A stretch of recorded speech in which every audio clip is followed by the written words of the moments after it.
Não foi o som da chave na fechadura, naquela tarde, que destruiu o mundo de Elanena Vance. Foi o silêncio que se seguiu. 15 anos de casamento, um império de 1.000 milhões, um nome que ecoava nos corredores das finanças e da filantropia. Tudo construído sobre uma fundação que ela acreditava ser de granito. Mas naquele dia, o seu marido Julian não voltou apenas para casa. Ele trouxe consigo uma bola de demolição na forma de uma jovem recatada e muito grávida. O que se segue não é apenas uma história de infidelidade. É a história do que acontece quando uma rainha empurrada do trono decide queimar o reino inteiro até ao chão. A propriedade dos Vance em Belair era menos uma casa e mais um monumento ao sucesso.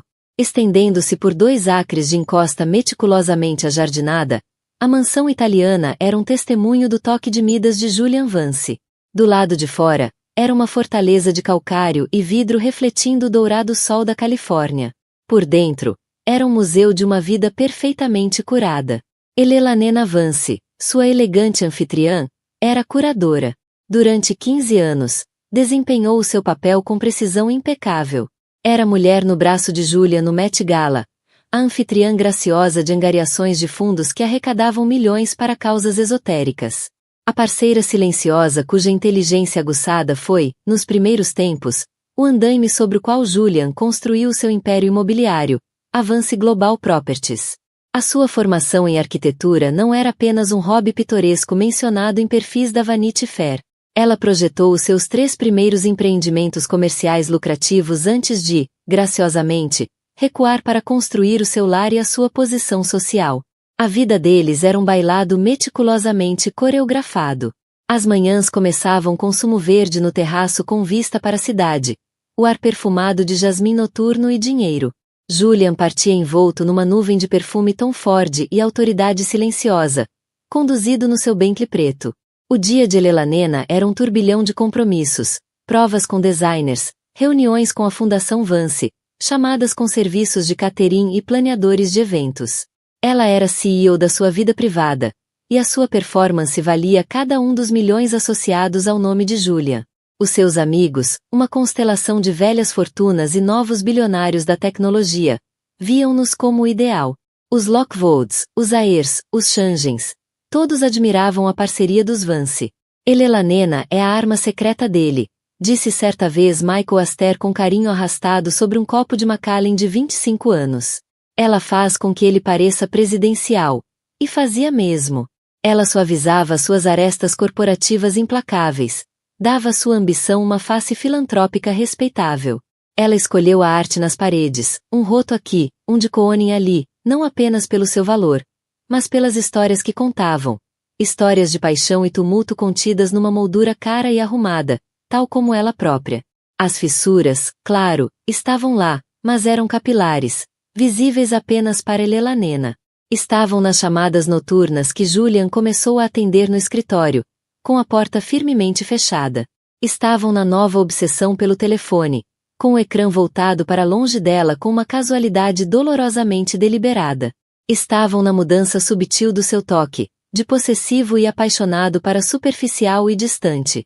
Elanena, uma mulher que conseguia detectar uma falha estrutural numa planta 100 passos de distância, via todas. Mas fez o que qualquer investidor astuto faria. Esperou. Observou. Recolheu dados. Tinha sacrificado a sua própria carreira, o seu próprio nome, para construir a casa dos Vance. Não ia permitir que um tremor demolisse toda a estrutura. Ia reforçá-la, consertá-la, como sempre fizera. Numa segunda-feira à noite, uma semana antes do colapso, deram um jantar para um senador visitante. Elanena estava deslumbrante num vestido azul marinho da Dior que combinava com seus brincos de safira, um presente de 15º aniversário de Julian. Movia-se pela multidão de convidados. Uma palavra aqui, um sorriso deslumbrante ali, garantindo que cada copo estivesse cheio, cada conversa cintilante. Julian comandava a sala junto à lareira, a sua voz um murmúrio baixo e confiante. Contava uma história sobre uma aquisição hostil, e os homens à sua volta, titãs da indústria, riam. Ele cruzou o olhar com Elanena do outro lado da sala e ergueu o copo para ela. Foi uma performance pública de afeto, um gesto que arrancou sorrisos apreciativos de quem viu. Mas Elelanena viu a verdade nos olhos dele. A luz tinha desaparecido. Ele olhava para uma parceira, um ativo, não para a mulher que amava. O frio daquele olhar era mais profundo do que o ar da noite. Mais tarde naquela noite, enquanto retirava os pesados brincos de safira diante do seu toucador, Júlia entrou no quarto. Ainda vibrava com o sucesso da noite. Estiveste brilhante esta noite, disse ele, afrouxando a gravata. Foi uma boa noite. O senador pareceu impressionado. A voz dela era calma, medida. Ficou. Fechamos o negócio do projeto da Zona Ribeirinha no centro. Vai acelerar os licenciamentos.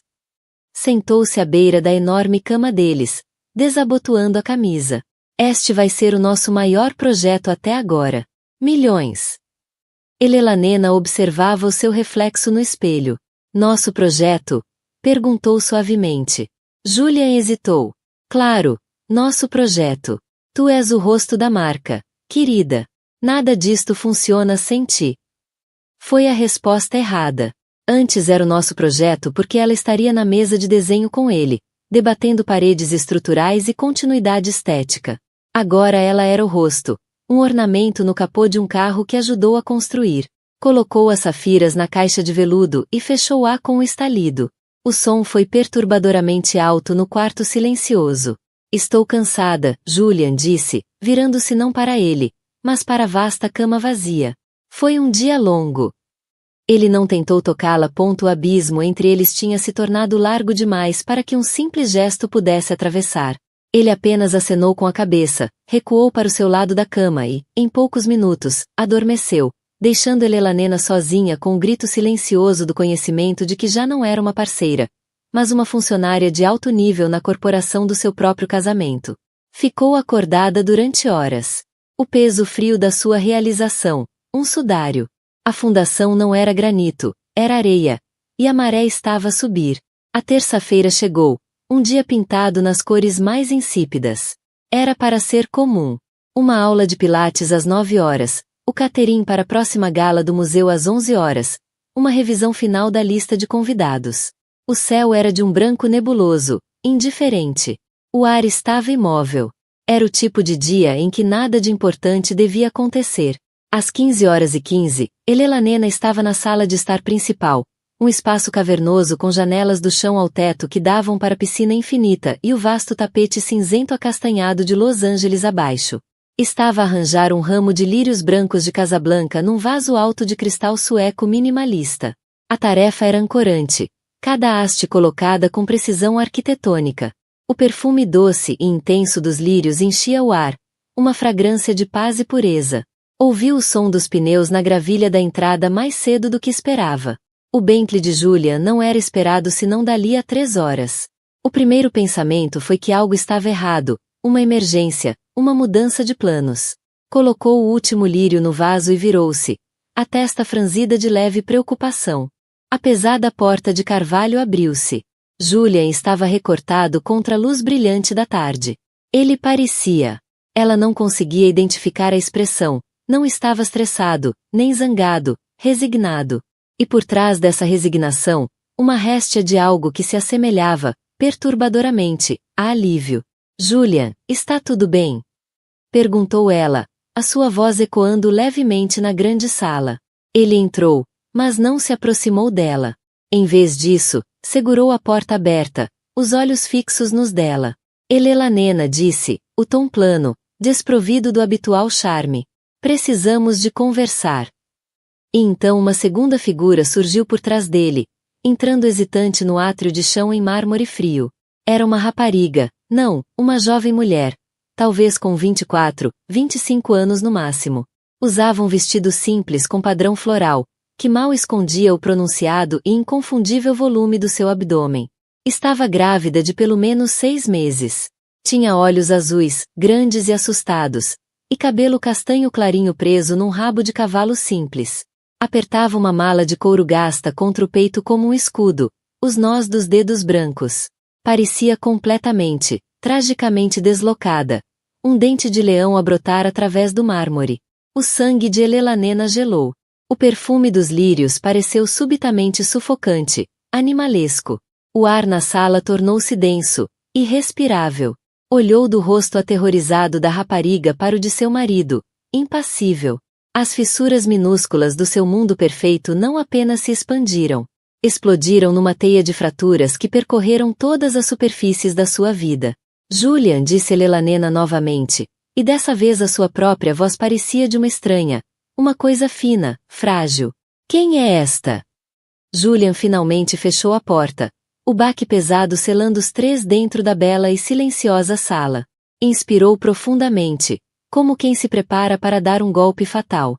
Elanena, está é Amélia Rose, disse ele, gesticulando vagamente na direção da rapariga.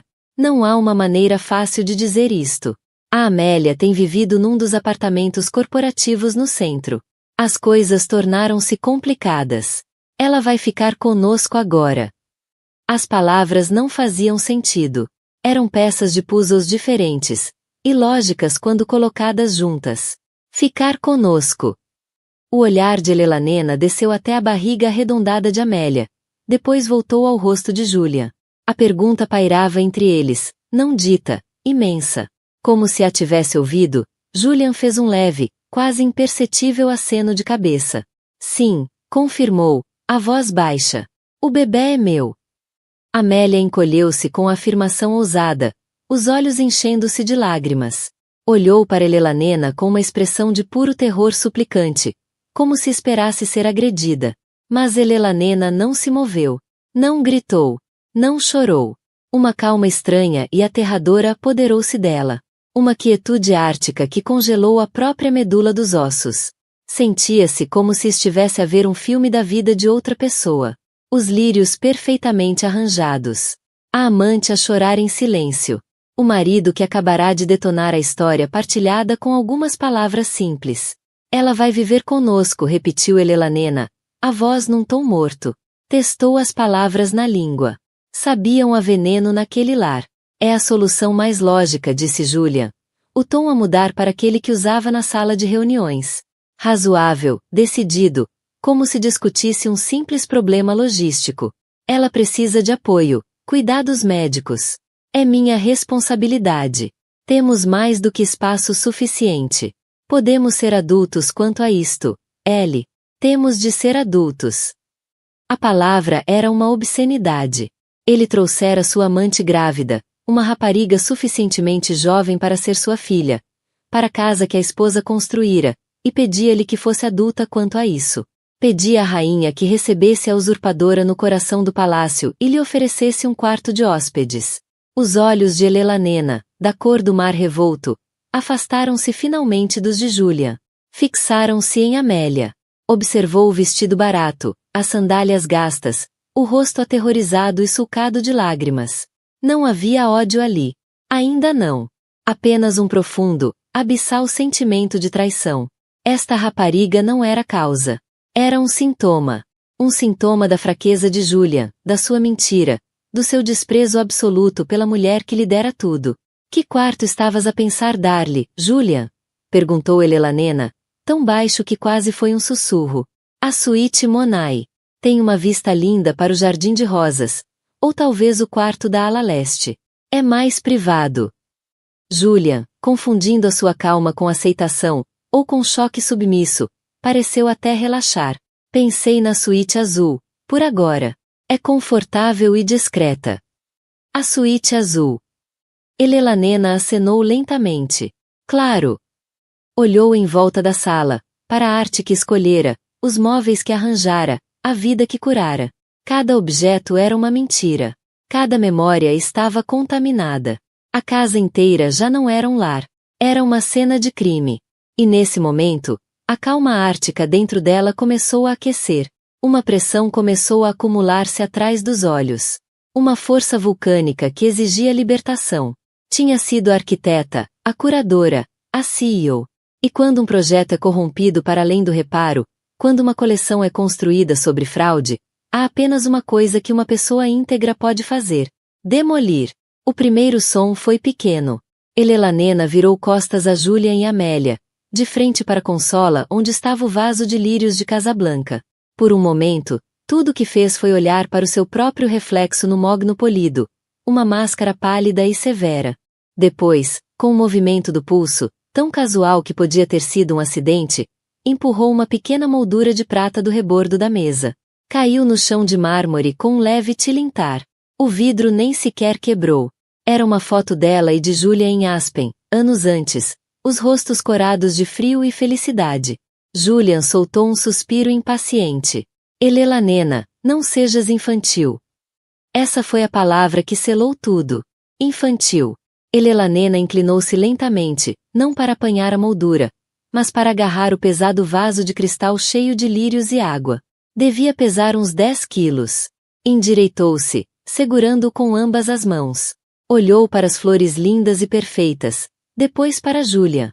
Uma única lágrima, quente e furiosa, escapou finalmente, traçando um caminho pela sua face.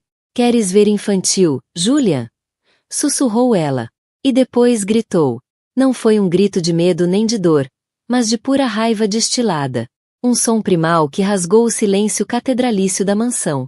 Enquanto o grito lhe saía da garganta, ela lançou o vaso. Voou pela sala numa arcada brilhante de água, vidro e pétalas brancas, e esmagou-se contra o centro da enorme janela de vidro que dava para a piscina. O impacto foi ensurdecedor. Um estrondo sônico de cristal estilhaçado e vidro a render. O vaso sueco, que valia mais do que o carro que Amélia provavelmente conduzia, vaporizou-se em 1000 fragmentos.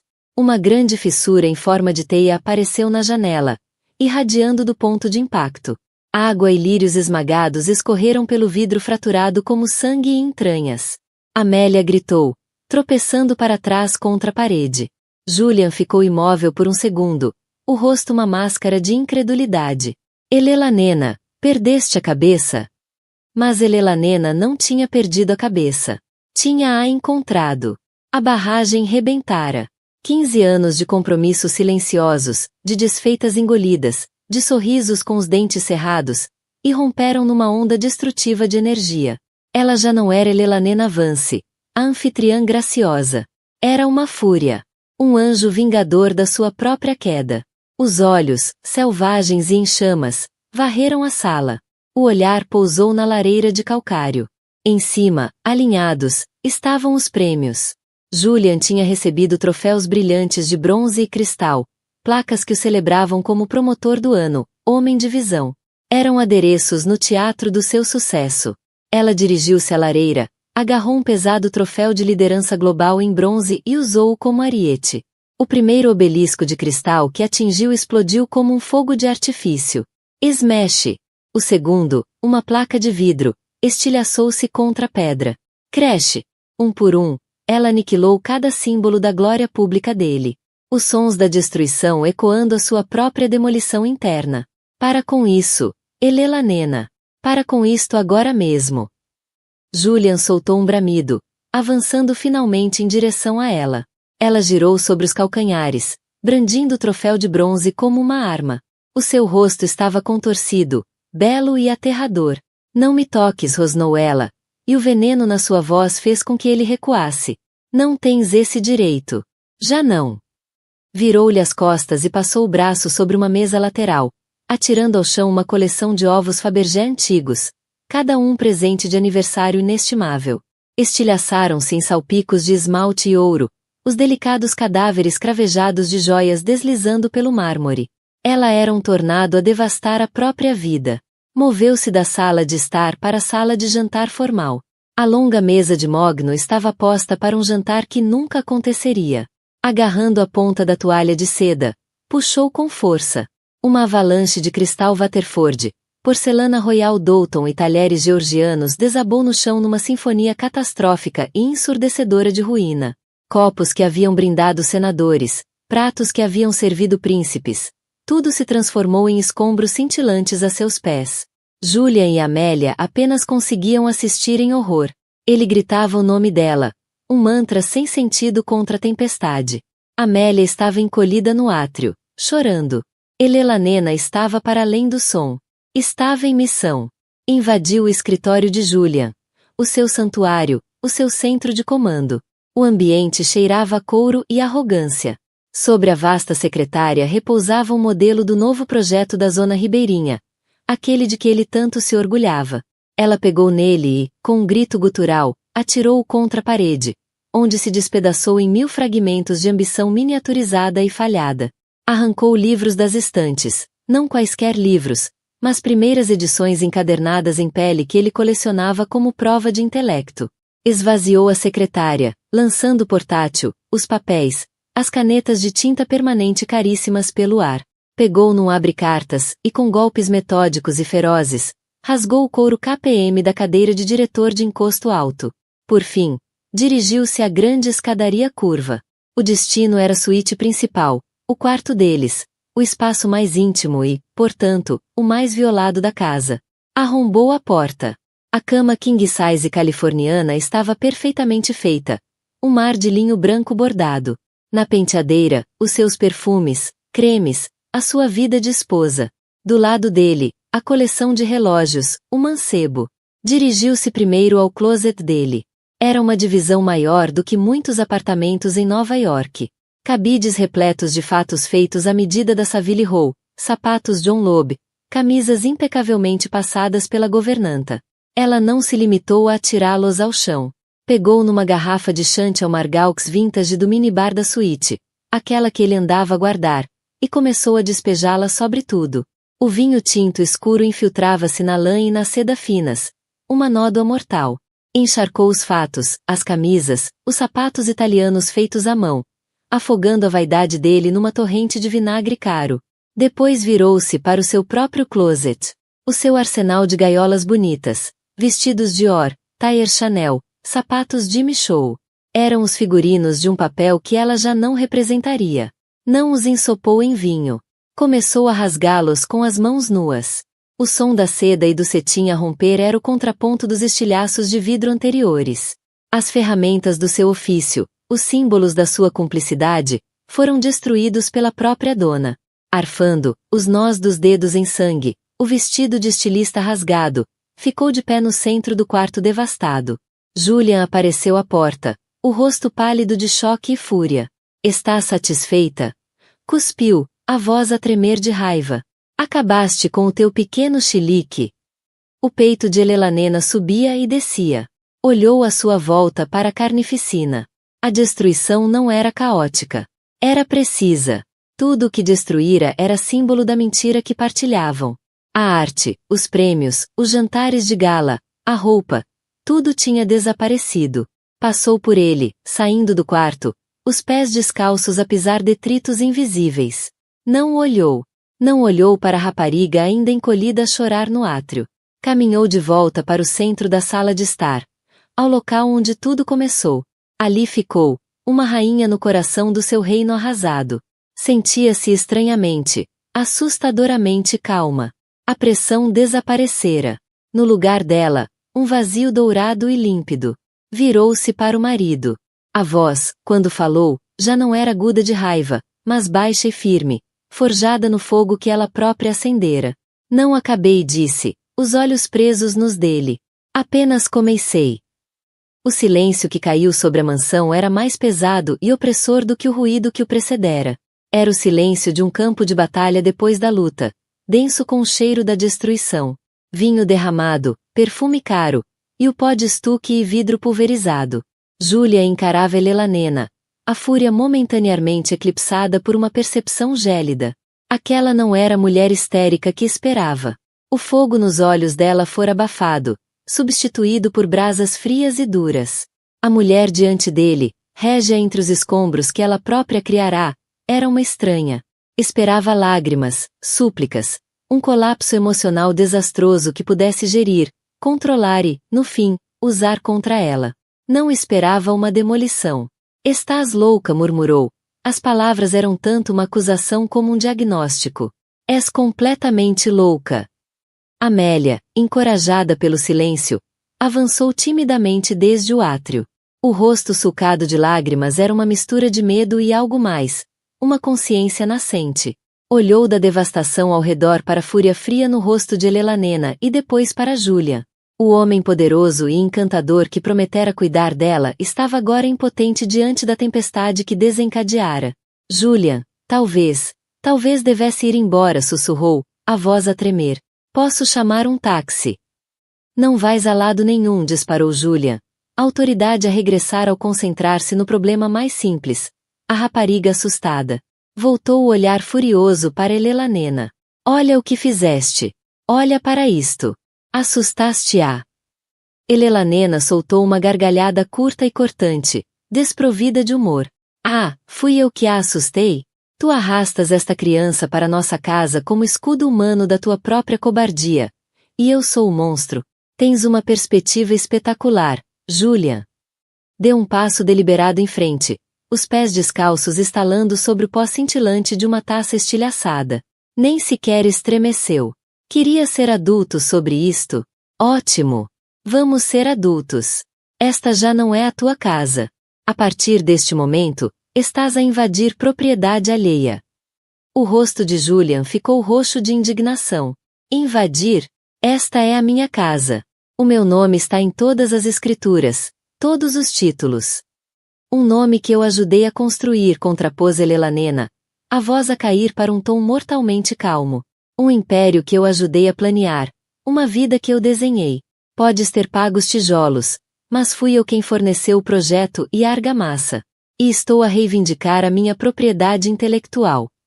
Antes que Julian pudesse formar uma réplica, Elelanena caminhou calmamente até o único móvel que não tocará, uma pequena secretária antiga num canto da sala. Abriu uma gaveta, tirou o telemóvel e marcou um número de cor. Julian observava um esgar a formar-se nos lábios. Quem estás a chamar? A polícia. Vai em frente. Eles vão olhar para isto e meter-te em observação psiquiátrica por 72 horas. Provavelmente será o melhor. Elelanena ignorou-o, pressionando o telemóvel contra o ouvido. Tocou uma vez. Isabela disse, a voz um paradigma de controlo. É Elelanena Vance. Sim, já passou muito tempo. Receio não estar a ligar para pôr a conversa em dia. Aconteceu algo. Não, estou bem. Na verdade, estou mais lúcida do que estive em anos. Preciso de ti. Preciso dos teus serviços profissionais. Um lampejo de inquietação cruzou o rosto de Julian. Isabela. Lembrava-se vagamente do nome. A dama de honor de Elelanena. Uma rapariga italiana fogosa que tinha ido para a faculdade de Direito. Quão depressa consegues vir à minha casa em Belair? Continuou Elelanena, os olhos presos nos de Julian. Sim, a residência principal. Houve uma perturbação doméstica e um problema de invasão que preciso que seja resolvido de imediato. Excelente! O código do portão é o mesmo. Vejo-te já. Terminou a chamada e pousou o telefone na secretária. Isabela? Perguntou Julian, tentando uma gargalhada condescendente. Estás a ligar a tua colega de faculdade? O que é que ela vai fazer? Processar-me por ser um mau marido? Isabela Rossi, corrigiu Elelanena, o tom glacial. Não é a minha colega de faculdade. É sócia-gerente sênior da Rossi, Kleine e Associados. Especializa-se em divórcios litigiosos de alto valor e litígios empresariais. E neste momento, Julian, tu és a definição de um ativo de alto valor numa situação muito contenciosa. O sangue desapareceu do rosto de Julian. Isabela Rossi. Conhecia esse nome, não por Elelanena, mas pelas páginas financeiras. Era uma predadora. Uma lenda na comunidade jurídica de Los Angeles, conhecida por destruir maridos arrogantes e desmontar fachadas corporativas. ChatGPT cede. Ela era advogada com quem homens como ele tinham pesadelos. O esgar desapareceu, substituído pelo frio pavor de um homem que percebe que calculou catastroficamente mal. Ele achava que estava a jogar xadrez contra um peão. Agora percebia que acabava de dar checkmate a si próprio contra uma rainha que tinha uma grande mestre no marcador rápido. Olhou para a destruição novamente. Aquilo não tinha sido um chilique. Foi uma declaração de guerra. Cada objeto estilhaçado era uma mensagem. Ele tentou desvalorizá-la, reduzi-la a uma governanta residente que acomodaria sua nova vida. Em resposta, ela destruiu sistematicamente tudo aquilo que representava o valor que ele compreendia. Dinheiro. Acabará de apagar milhões em ativos materiais do balanço como prelúdio para vir atrás do resto. Tem 5 minutos para tirar ela daqui, disse Elelanena, acenando com a cabeça na direção de Amélia. E os teus pertences essenciais da minha casa. Quando a minha advogada chegar, quero-vos aos dois fora. Não me podes expulsar da minha própria casa, rugiu ele, num último suspiro de autoridade fanfarrona. Queres ver? Respondeu Elanena, a voz suave como aço. A campainha tocou, incrivelmente rápido. Era um som nítido e claro que cortou a tensão como uma lâmina. Os lábios de Elanena curvaram-se no mais leve, e mais aterrador, sorriso que Julian alguma vez vira. Parece que os teus 5 minutos acabaram, disse ela. Não era Isabella Rossi.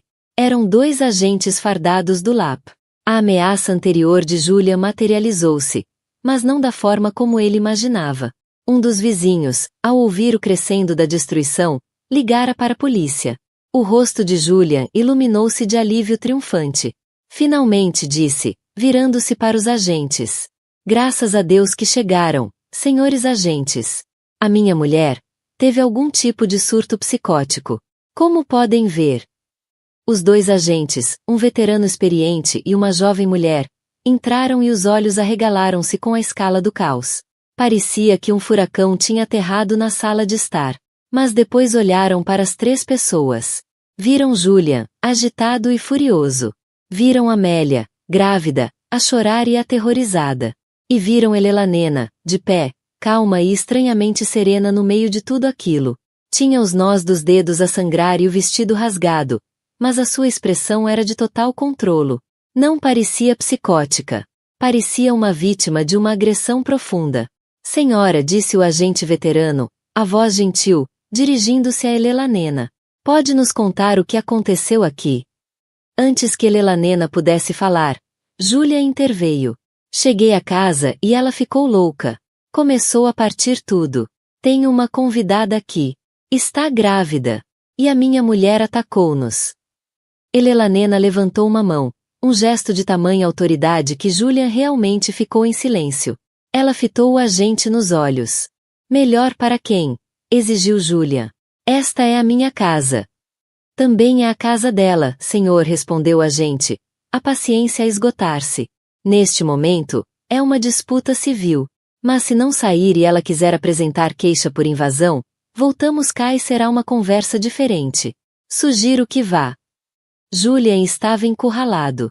A lei, que tantas vezes usará como ferramenta, estava agora a ser usada contra ele. Derrotado, lançou um olhar de ódio puro a Elanena. Isso não acabou, sibilou ele. Não, concordou Elanena. Ainda agora começou. Agora sai. Ele agarrou Amélia pelo braço, o aperto longe de ser gentil, e puxou-a em direção à porta. Derrotado e humilhado, Julian Vance e a sua amante grávida recuaram do palácio que ele tentará reivindicar, deixando a rainha Elanena sozinha, vitoriosa, no primeiro dia de uma guerra muito longa. Quando a porta se fechou atrás deles, Elanena permitiu-se, finalmente, um único suspiro trêmulo. A adrenalina começou a desaparecer, substituída por um cansaço tão profundo que era físico. Olhou em volta para a ruína. Era uma confusão. Era um desastre. Era uma página perfeitamente em branco. A chegada de Isabella Rossi, 25 minutos depois da polícia ter escoltado um Julian enfurecido e uma Amélia traumatizada para fora da propriedade, foi uma ilha de ordem num oceano de caos. Não chegou num carro desportivo chamativo, mas num discreto Audi cinzento escuro que ronronou ao parar na entrada de Gravilha. Saiu não com a energia frenética de uma socorrista, mas com a graça medida de uma monarca a visitar uma província devastada. Vestia um fato cinzento carvão severamente cortado, o cabelo escuro puxado num coque impecável. Era a personificação física do controlo. Os seus olhos afiados e inteligentes, que nada perdiam desde que eram adolescentes a conspirar num quarto de residência, varreram o vestíbulo de destruição no átrio principal. Observou a janela rachada, o pó cintilante de antiguidades pulverizadas, o salpico estilo Jackson Pollock de vinho tinto contra a parede forrada de seda. A expressão manteve-se impassível, mas um observador treinado veria a mente em funcionamento, não a lamentar perdas, mas a calcular vantagem. Elanena estava encolhida no último degrau da escadaria, com uma manta de cachemira retirada de um quarto de hóspedes ainda intocado a envolver-lhe os ombros. Parecia pequena e frágil, um contraste marcante com a força elemental que fora uma hora antes. A adrenalina tinha saído, deixando para trás um cansaço que doía nos ossos, e os primeiros sussurros trêmulos da dúvida. Os sapatos Salvatore Ferragamo de Isabella ecoaram com passos nítidos no chão de mármore, um som que rasgou o silêncio feroz. Contornou um cadáver de uma consola Luís XV sem perder o passo. Parou diante de Elanena, o olhar finalmente suavizando ao fitar o rosto pálido da amiga e a marca seca de uma única lágrima na sua face. Bem, disse Isabella, a voz seca, calma, um tônico. Com a ponta do sapato empurrou um caco de porcelana azul cobalto. Sempre achei o gosto da tia Sofia por pastoras um pouco berrante. Elanena olhou para cima. Um fantasma de sorriso tocou-lhe os lábios. Foi um presente de casamento dela. Então vai compreender, retorquiu Isabella suavemente. Sempre disse que a tua casa era mais museu do que lar. Parece que finalmente curaste uma nova exposição. Consequências. Estendeu a mão. Vamos. Não fiquemos sentadas na cratera. Precisamos de uma sala limpa e de uma cabeça clara. A biblioteca está intacta? Elanena acenou, deixando que a amiga a ajudasse a erguer-se. A biblioteca, escondida na ala leste, fora poupada ao seu ataque.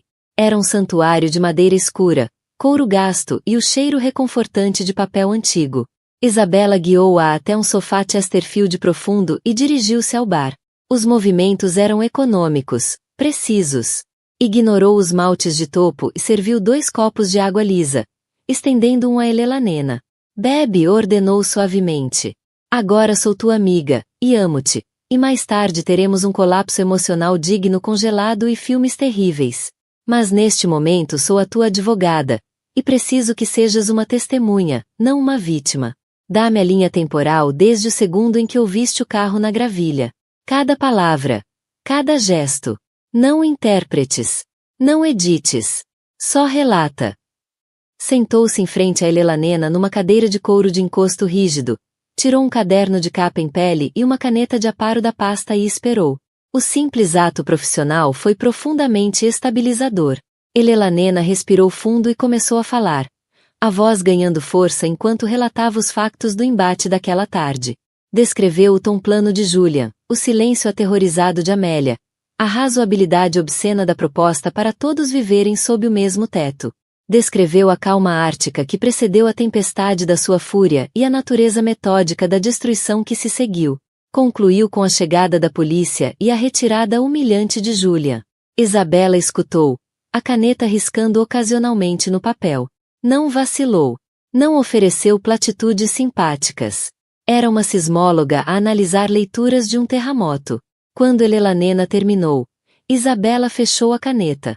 O erro fatal dele, disse, a voz cheia de certeza clínica, não foi o caso.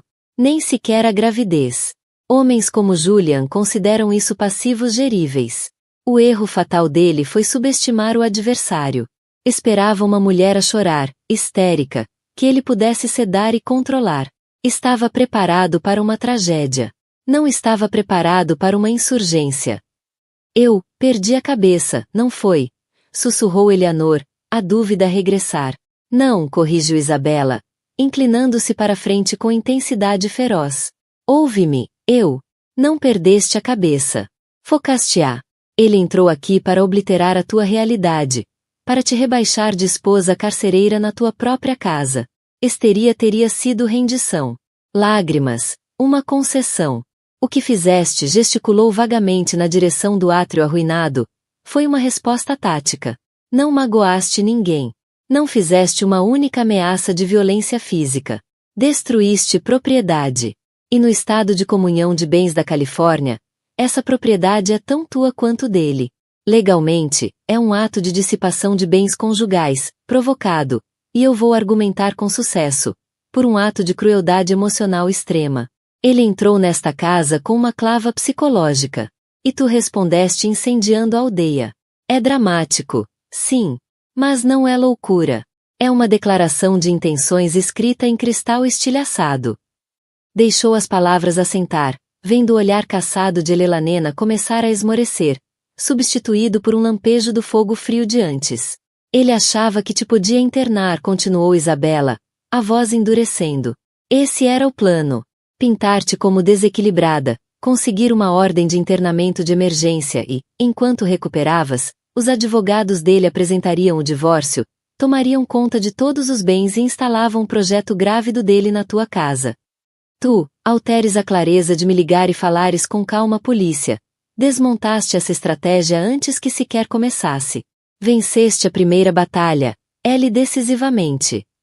Elelanena endireitou os ombros. A manta de cachemira já não parecia um conforto, era uma capa. Ele disse à polícia que era a casa dele, que o nome dele está em tudo. Presumo que lhe disse que era um insulto aos 15 anos da minha vida. Já os tinha investido, disse Elelanena. Disse-lhe que era uma parceira, não uma linha no balanço patrimonial dele. Mas também sabia que uma recusa direta levaria a uma guerra para a qual eu não estava pronta. Por isso, empreguei outra tática. Fiz uma contraproposta. Ela inclinou-se para frente, a voz descendo para um sussurro conspiratório. Disse-lhe que assinaria um acordo pós-nupcial, mas apenas um redigido por mim. Passei 2 meses com uma advogada contratual boutique, alguém que ele não conhecia, e criamos um documento que, à superfície, parecia um reconhecimento sentimental do meu papel. Estava repleto de cláusulas sobre as minhas contribuições imensuráveis para o valor social e estético da marca Vance, o meu trabalho estratégico ao receber eventos filantrópicos e políticos, o meu sacrifício de uma carreira promissora em arquitetura pelo bem da empresa familiar. Os advogados do Julian olharam para aquilo e riram-se. Disseram-lhe que era treta, um disparate emocional sem valor legal. Então, para apaziguar a esposa artística, ele assinou. Isabela estava agora inclinada para frente, o interesse profissional a dar lugar a um entusiasmo predatório. Eleanor, por favor, não me digas. As cláusulas que eles descartaram como treta, continuou Eleanor, o sorriso a alargar-se, estavam ligadas a métricas financeiras tangíveis. As minhas contribuições sociais estavam vinculadas a uma percentagem do valor de qualquer negócio fechado com contato que eu tivesse cultivado pessoalmente. A minha gestão de marca estava avaliada como uma percentagem do orçamento anual de marketing da empresa. A carreira sacrificada foi atribuída a um valor de capital fantasma na Vance Global, com vesting ao longo do tempo. É um acordo de parceria sombra, Easy. Ele assinou um documento que, essencialmente, me torna a maior acionista não institucional da empresa. Isabela recostou-se na cadeira, soltando um assobio baixo. Olhou para a amiga com um respeito novo e profundo. Tu magnífica mulher maquiavélica. Onde está esse documento? Num cofre privado em Pasadena, registrado em meu nome de solteira, disse Eleanor. Juntamente com cópias dos meus projetos originais e os planos de desenvolvimento assinados para os 3 primeiros imóveis comerciais que lhe deram o arranque. Aqueles que a Vanity Fair chamou de obra de um gênio emergente. O gênio dele. Tenho provas de que fui a arquiteta da fundação dele, em mais do que um sentido. A sala ficou em silêncio por um momento, enquanto o peso da revelação assentava. Isto não era apenas sobre uma divisão justa. Era sobre provar propriedade. Depois, a expressão de Elelanena turvou-se. Levantou-se e caminhou até a janela, olhando para o jardim imaculado na escuridão. Mas isso não é a faca, Easy. Isso é só o aperitivo. Há algo mais. Algo que transforma isto de um divórcio em algo muito mais sombrio. Isabela observava os instintos legais a acenderem. Continua. Julian tem estado diferente no último ano. Imprudente, disse Elelanena, ainda de costas. Tudo começou com a aquisição da Sterling Developments.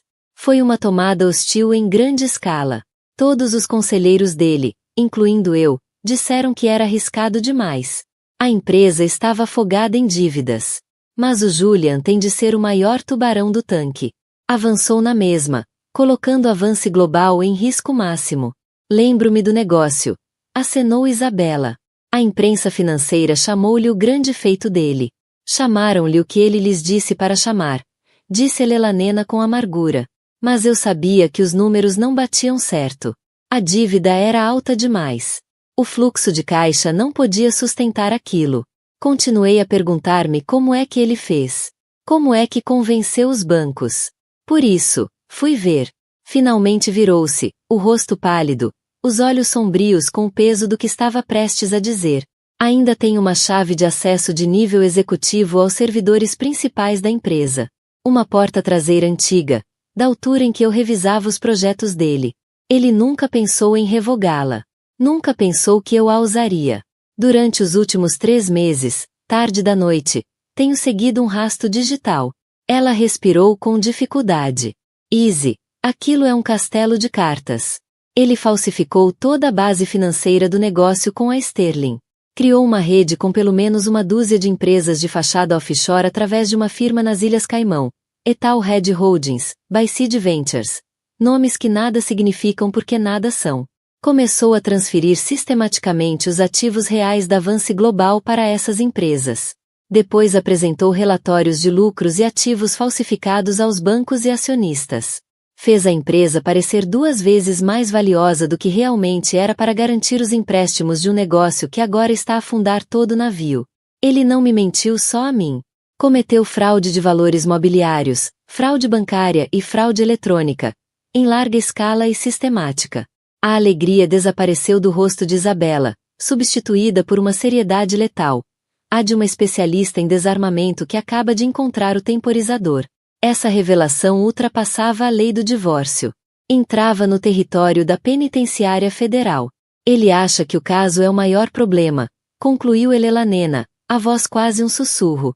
Ele não faz ideia de que o mundo inteiro que construiu é uma mentira. E que sou a única outra pessoa neste planeta com os recibos. Isabela levantou-se lentamente, foi até o bar e desta vez serviu 2 doses generosas de Macallan 25. Entregou uma a Helena. Ela fez uma pausa, tomando um gole do próprio Scott. Mas a frente 2 é selada. E é letal. A minha equipa de contabilistas forenses, autênticos assassinos, vai começar uma análise profunda dos dados que descobriste. Vamos construir um caso de crimes financeiros hermético, à prova de bala. Vamos embalá-lo, documentá-lo, e guardá-lo. E quando ele estiver no fundo, atolado na lama do divórcio, vamos confrontá-lo, não com um processo, mas com um ultimato. Ou assina a entrega da participação controladora na empresa e tudo mais que queremos. Ou um pacote é entregue ao procurador federal e à SEC. Vamos dar-lhe uma escolha. Pobreza, ou prisão. Fechou a pasta com o estalido final, satisfatório. Ele não trouxe só uma bola de demolição à tua porta hoje, Helena. Ele entregou-te os códigos de demolição do universo inteiro dele. No fim, isto nunca foi sobre um vaso partido ou um fato arruinado. Foi sobre uma vida estilhaçada e uma promessa traída. A história de Helena Vance é um lembrete claro de que as pessoas mais silenciosas muitas vezes têm a força mais formidável. E subestimá-las pode ser um erro fatal. Ela não estava apenas a lutar por uma parte da fortuna. Estava a lutar pela sua identidade, pelos anos que investiu e pelo direito de não ser apagada. A sua jornada de esposa perfeita para uma potência que segura o futuro do marido nas mãos é prova de que, quando empurramos alguém até ao limite, essa pessoa pode descobrir que tem o poder de empurrar de volta, 10 vezes mais forte. E você? Acha que a reação explosiva de Eleanor foi justificada, ou ela foi longe demais? Conte-nos nos comentários.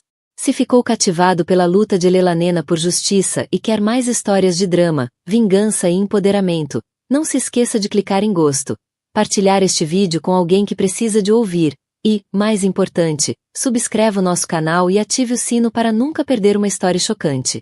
O que acontece quando uma mulher descobre que o seu marido bilionário está a traí-la? E se ela estiver grávida de 6 meses do seu primeiro filho, o tão aguardado herdeiro de uma fortuna colossal? A maioria confrontaria o marido, choraria ou chamaria um advogado. Mas Isabella Sterling não é como a maioria das mulheres. Quando encontrou o marido, Alexander, a jantar com o amante no restaurante mais exclusivo de Manhattan, ela não gritou. Não atirou uma bebida. Ela sorriu, dirigiu-se à mesa deles e puxou uma cadeira. O que se seguiu não foi apenas um confronto. Foi uma aula magistral de guerra psicológica que arrasaria uma dinastia e deixaria um homem poderoso completamente humilhado perante o mundo. Esta é a história de como a graça silenciosa de uma mulher se tornou a sua arma mais devastadora. A vida de Isabella e Alexander Sterling era uma obra-prima meticulosamente curada. Para o mundo exterior, eram o auge da sociedade nova-iorquina. Alexander Sterling, O CEO de 38 anos da Sterling Global, um império imobiliário e tecnológico multigeracional, era devastadoramente atraente, astuto e dominava qualquer sala que entrasse. O seu nome era sinônimo de poder, o seu rosto presença regular na Forbes e na Time. Isabella, com 32 anos, era sua contraparte perfeita. Não era apenas bonita. Possuía uma elegância serena e um intelecto frequentemente subestimado. Historiadora de arte com diploma da Sorbonne, geria a Sterling Foundation, o braço filantrópico do império familiar, com eficiência discreta e paixão genuína. O casamento deles, com 5 anos de duração, era considerado uma fusão de iguais. Ambição do novo mundo a encontrar a graça do velho mundo. O lar deles era uma cobertura imensa na Park Avenue, um testemunho de luxo minimalista com vistas panorâmicas para o Central Park. As suas paredes estavam adornadas com uma coleção de arte pessoalmente curada por Isabella. Uma mistura de mestres impressionistas e artistas contemporâneos arrojados. Era um lar feito para aparecer em revistas e receber pessoas poderosas, um palco para a vida perfeita deles. E agora, a peça final dessa vida perfeita estava a encaixar-se. Isabella estava grávida de 6 meses de um filho, o futuro herdeiro da dinastia Sterling. O pai de Alexander, o formidável patriarca Charles Sterling, estava em êxtase. O conselho de administração estava tranquilizado. O legado estava assegurado. Mas dentro da gaiola dourada, o ouro começava a descascar. A mudança em Alexander foi subtil no início, uma erosão lenta da intimidade. Começou a trabalhar até mais tarde, com desculpas plausíveis, mas cada vez mais frequentes.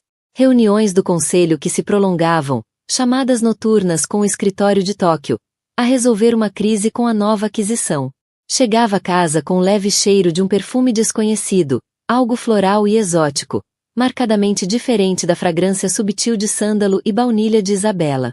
Culpava um cliente ou um colega. O telemóvel, que antes deixava casualmente na mesa de cabeceira, agora estava sempre no bolso ou virado para baixo. Atendia chamadas no escritório, com a porta firmemente fechada, a voz baixa e urgente. Quando ela entrava, ele encerrava a chamada abruptamente. É só o Julian a coordenar a gala, dizia ele, referindo-se ao seu sempre leal chefe de gabinete. Mas os olhos dele não encontravam bem os dela. Isabella não era tola. Tinha sido criada num mundo onde os casamentos eram frequentemente alianças estratégicas, e a infidelidade um segredo sujo e silencioso. Mas acreditava que eles eram diferentes. O deles começara com uma faísca genuína, um encontro de mentes numa inauguração de galeria onde debateram os méritos de Roto durante 1 hora. Ele perseguiu-a implacavelmente, encantado pelo seu espírito e pela recusa em se impressionar apenas com seu nome. Prometeu-lhe uma parceria, uma vida de paixões partilhadas, não apenas bens partilhados. A gravidez deveria ter sido o momento de união suprema deles. Nos primeiros meses, Alexander estava atento, quase reverente. Colocava a mão na barriga ainda lisa dela, com um olhar de admiração no rosto. O nosso filho, Izzy, sussurrava ele. Vai mudar o mundo. Mas à medida que a barriga crescia, também crescia a distância entre eles. Os gestos amorosos tornaram-se mecânicos. Os elogios soavam ensaiados. O frio começou a instalar-se. A primeira pista concreta surgiu sob a forma de um extrato do cartão de crédito. Isabella geria as finanças pessoais deles, uma tarefa que Alexander achava aborrecida. Entre os encargos da gala anual da fundação e um berço feito por encomenda, estava um gasto de $75.000 numa joalharia boutique. Ela nunca tinha ouvido falar da Sarafenes Atelier. Não era o aniversário dela.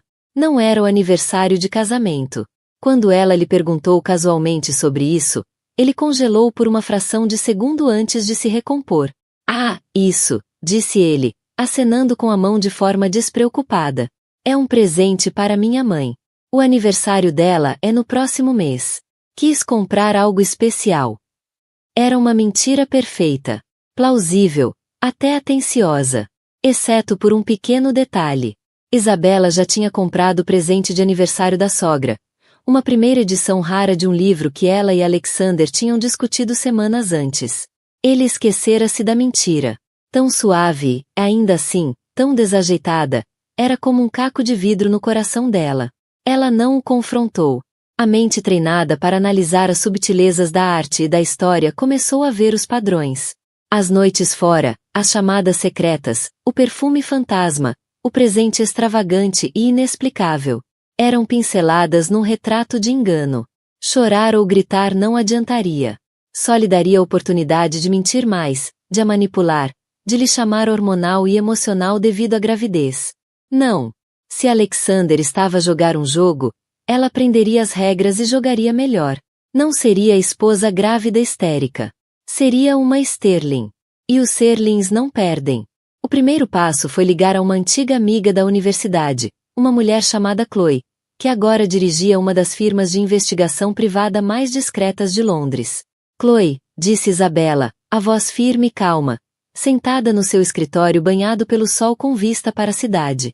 Preciso da tua ajuda com um assunto delicado. Requer a máxima discrição. Para ti, Easy. Tudo. A voz de Chloe voltou quente, mas profissional. O que se passa? Preciso de saber sobre uma joalharia chamada Sarafenia Elier na cidade, e preciso de saber com quem o meu marido se está a encontrar. Houve uma pausa do outro lado da linha. Chloe conhecia bem Isabela para entender a gravidade do pedido. Vou pôr a minha melhor pessoa nisto, uma especialista em análise de portfólio conjugal. Terás as tuas respostas em breve. Enquanto esperava, Isabela desempenhou o seu papel na perfeição. Era mãe expectante e radiante. Participava em almoços de caridade, discutia paletas de cores para o quarto do bebê com a sogra e sorria amorosamente para o marido nas aparições públicas. Até falou sobre a gala da Sterling Foundation, o maior evento do ano, que se aproximava rapidamente.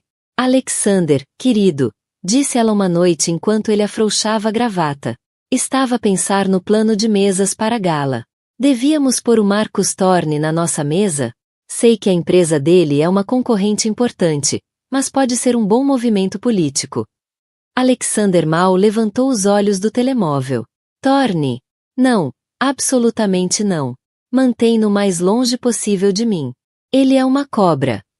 ChatGPT Said. O veneno na voz dele foi surpreendente. Isabela arquivou essa informação. Marcos. As imagens eram granuladas, tiradas com uma lente de longo alcance, mas os sujeitos eram inconfundíveis. Alexander, a rir e animado de uma forma que ela não via há meses, e com ele, uma mulher. Ela era deslumbrante de uma forma feroz e ostensiva, que contrastava com a beleza serena de Isabela. Cabelos escuros e longos, traços marcantes, um guarda-roupa que gritava luxo e ousadia. O relatório identificava-a como Sarafina Dubois, uma empresária de 30 anos dona de uma galeria de arte vanguardista em Chelsea. E, como Chloe descobriu com alguma investigação, proprietária de um pequeno e exclusivo estúdio de joalharia, Sarafenis Atelier. As fotos documentavam os encontros, almoços em bistros discretos mas sofisticados, bebidas noturnas em bares sombrios de hotéis, uma escapadela de fim de semana para um hotel boutique nos Hamptons. Uma viagem que Alexander afirmara ser um retiro corporativo. A fotografia mais condenatória mostrava Alexander a prender um colar no pescoço de Sarafina. Era uma peça de tirar o fôlego, uma cascata de diamantes negros e um único rubi enorme. O colar de $75 mil. Mas foi o relatório que fez o sangue de Isabela gelar. Sarafina Dubois não era apenas uma galerista. Antes de abrir a galeria, teve uma breve mas notável carreira em estratégia corporativa, trabalhando numa empresa especializada em aquisições hostis. E, segundo a fonte de Chloe, ela estava em contato discreto com vários executivos da Thor Industries, a empresa de Marcus Thorne, o maior rival de Alexander. Subitamente, tudo fez sentido. Aquilo não era apenas um caso escandaloso. Era algo muito mais perigoso. Sarafina não era apenas uma amante. Era uma predadora corporativa. Não queria o coração de Alexander. Queria a sua empresa. E ele, cego pela luxúria e arrogância, estava a conduzi-la diretamente pelos portões da frente. A dor foi imensa. Um golpe físico que a deixou sem fôlego.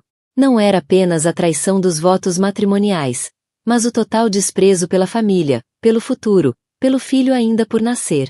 Ele estava a arriscar tudo o que tinham construído por uma mulher que estava ativamente a tramar a sua queda. Isabela levantou-se e dirigiu-se à janela do chão ao teto. Colocou a mão protetora sobre a barriga inchada. As lágrimas que recusará chorar vieram agora, não como uma tempestade histérica, mas como trilhos quentes e silenciosos no rosto. Estava a lamentar o homem que pensava ter casado, a vida que pensava que tinham. Mas à medida que o sol se punha sobre Manhattan, pintando o céu em tons de laranja e púrpura, o luto começou a cristalizar em algo mais duro, mais frio, determinação. Ela não deixaria que aquela mulher destruísse o legado da sua família. Não deixaria que a loucura de Alexander arruinasse o direito de nascença do seu filho. Ele fez a sua jogada. Sarafina fez a dela. Agora era a vez dela jogar. O plano começou a formar-se, não num surto de raiva, mas como uma estratégia lenta e calculada. Um divórcio público seria confuso, feio e podia dar a Sarafina o caos de que precisava para ajudar Marcos Thorne a avançar. Um confronto privado seria recebido com mentiras e negação. Não. A humilhação teria de ser tão pública quanto a vida deles, e tão íntima quanto a traição dele. Tinha de ser uma declaração, um movimento tão ousado que o deixaria impotente. O relatório da detetive mencionava o local de encontro favorito deles. L'Etoile, um restaurante tão exclusivo que nem tinha número público. Era onde os verdadeiros titãs da cidade faziam negócios e conduziam os seus casos, crentes numa privacidade absoluta. Alexander e Sarafina jantavam lá todas as terças-feiras. A próxima terça-feira era dali a 5 dias. Isabela limpou as lágrimas, a expressão endurecida numa máscara de pura determinação. Pegou no telefone, mas não ligou a um advogado. Ligou à chefe de estilo da Burdorfer Furdordor Burgudman. Celeste, disse ela, a voz suave como seda. Preciso de um vestido. Algo para um jantar tranquilo. Algo memorável. O palco estava montado. As peças estavam em posição. A esposa tranquila e graciosa estava prestes a dirigir o ato final. Os 5 dias que antecederam a terça-feira foram uma aula de mestria em dissimulação. Isabela moveu-se pela sua vida com um novo propósito. A sua dor e raiva escondidas sob um verniz de serenidade doméstica. Já não era apenas uma esposa. Era uma general a preparar-se para a batalha. Reuniu-se com Celeste na Burdorfer Furdordorbur, num salão privado. Não queria algo chamativo ou revelador. Precisava de armadura. Escolheu um vestido de seda verde esmeralda profundo, um modelo exclusivo de Carolina Herrera. Era enganadoramente simples, com mangas compridas e gola alta, mas ajustado na perfeição, caindo sobre a sua barriga de 6 meses de forma elegante e profundamente maternal.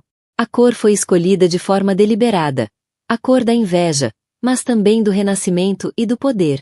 Destacava-se contra a decoração carmesim e dourada do restaurante. A sua próxima chamada foi para Julian Vance, chefe de gabinete de Alexander. Julian estava nos seus 40 e poucos anos, sempre impecavelmente vestido em fatos de alfaiataria, e a sua lealdade à família Sterling era absoluta. Servirá o pai de Alexander antes dele e via o legado Sterling com reverência quase religiosa. Era inteligente, discreto, e Isabela suspeitava que não fosse totalmente cego às indiscrições recentes do seu chefe. Julian, disse ela, apanhando-o entre reuniões. Preciso de um pequeno favor, e tem de ficar apenas entre nós. Claro, senhora Sterling. Qualquer coisa. Preciso de ver a versão final do acordo pré-nupcial que o Alexander e eu assinamos. Houve uma ligeira hesitação. Está tudo bem? Está tudo bem, respondeu ela, a voz plácida. Estou a tratar do nosso planeamento patrimonial para o bebê e o meu advogado precisa de rever uma cláusula. É só papelada aborrecida.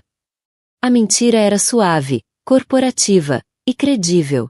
Julian, sempre eficiente, enviou uma cópia digital segura para o e-mail privado dela dentro da hora. Nessa noite, Isabela não a leu. Já sabia o que continha. O seu próprio pai, um patriarca astuto de uma família de velha guarda, tinha insistido numa cláusula particularmente robusta sobre infidelidade. Uma que Alexander, na sua arrogância apaixonada, mal lera antes de assinar, 5 anos antes. A cláusula era uma fortaleza à prova de bala no caso de adultério comprovado, especialmente durante a gestação de um herdeiro designado. O controle das ações de Isabela na Sterling Global, um bloco significativo sem direito a voto que lhe foi atribuído no casamento, tornar-se-ia imediatamente em ações com direito a voto.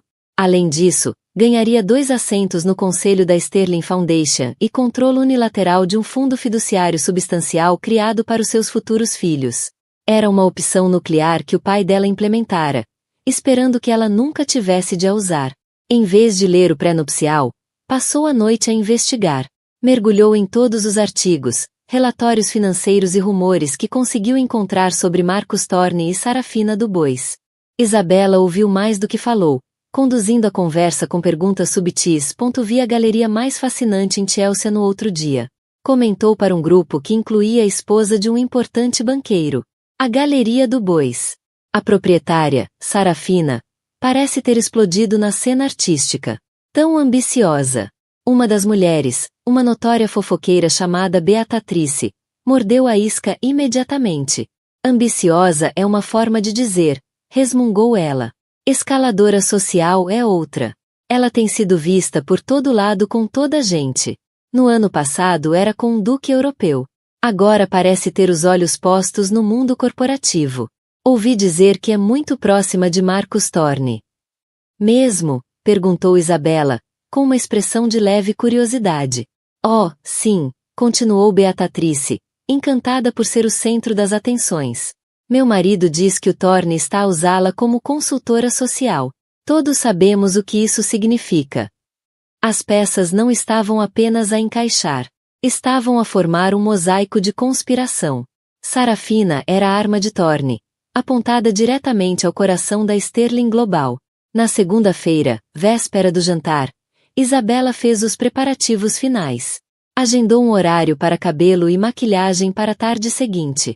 Deixou o vestido esmeralda estendido, junto com um par de manolos de salto baixo, e o colar de pérolas simples que a sua avó lhe tinha dado.